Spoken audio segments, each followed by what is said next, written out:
The alien princess demanded humanity's strongest, because her empire believed strength had to roar, had to wear gold armor, had to enter a throne hall with banners and scars. So when Earth sent a quiet soldier in a plain black uniform, with empty hands, tired eyes, and no fear left in his soul, the court laughed until the war drums paused. Princess Valera of House Saren did not laugh.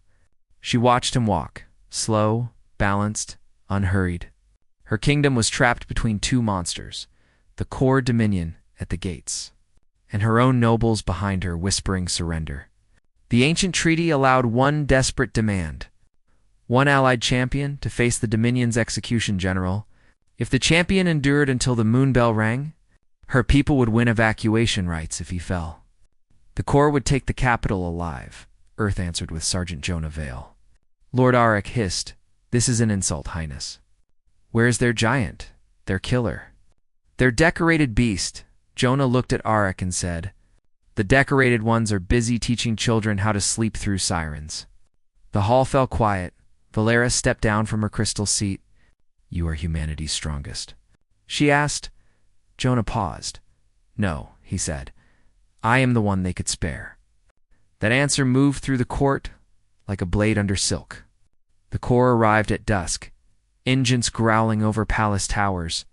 Their execution, General Viharik the Hollow, had broken 17 royal lines. He entered the trial arena, carrying a gravity hammer wider than Jonah's chest.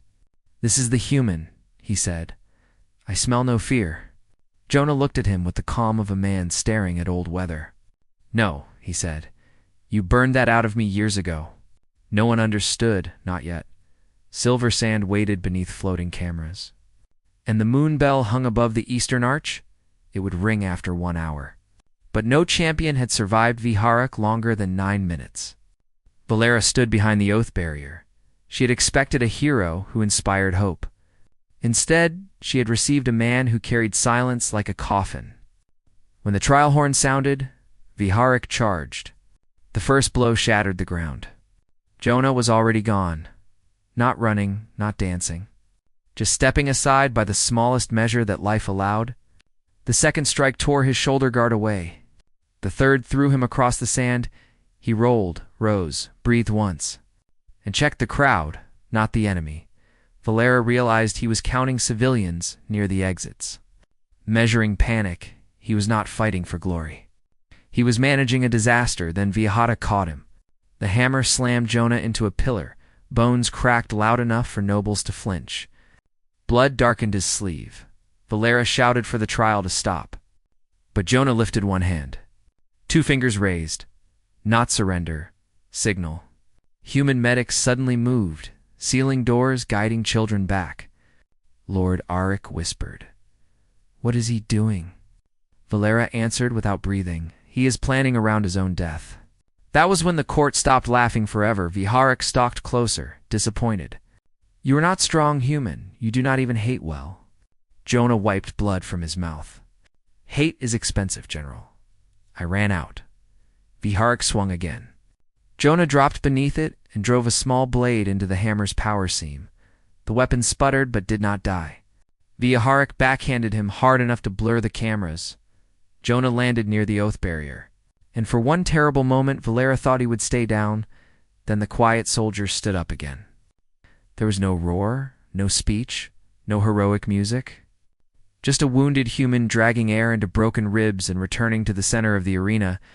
Viharik's rage changed shape. It became confusion, then insult, then fear. Because every predator understands when prey stops behaving like prey. He struck faster, harder, wider, and Jonah gave ground exactly where he wanted. Toward the eastern arch, toward the moon bell. Toward the old magnetic anchors beneath the sand. Valera saw it too late. The human had never tried to win the duel. He had been moving the monster. Viharik raised the hammer for a killing blow. Jonah stepped inside the arc, took the impact along his left side, and used the force to jam the damaged weapon head into the anchor ring. The arena screamed with blue light. Gravity folded inward. Viharik's armor locked. His own weapon pinning him to the floor, Jonah collapsed beside him. Shaking, bleeding, still conscious, The moon bell had not rung.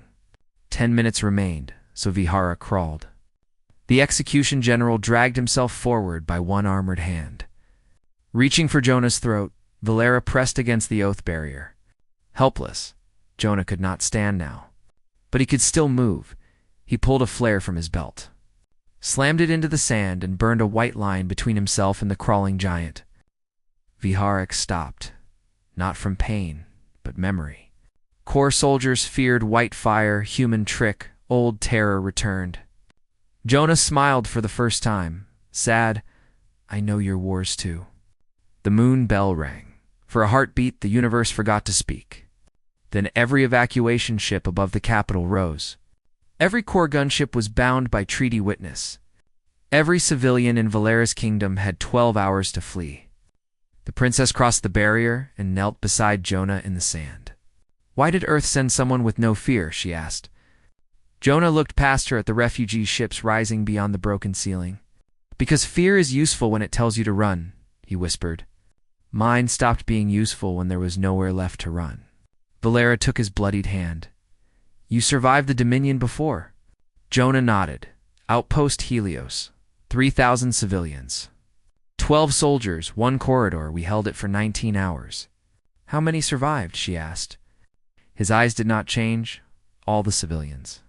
And the court finally understood humanity's strongest was not the loudest, not the cruelest, not the one untouched by pain. It was the one who had lost fear because duty had taken its place.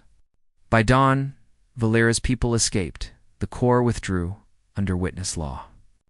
And Sergeant Jonah Vale slept beneath a palace blanket too soft for a man like him. The princess ordered no statue. Jonah had asked for none. Instead, she carved one sentence above every evacuation gate in her empire. When we demanded humanity's strongest, Earth sent us a quiet soldier. And he taught us that courage is not the absence of fear. It is what remains after fear has given everything, and duty still stands.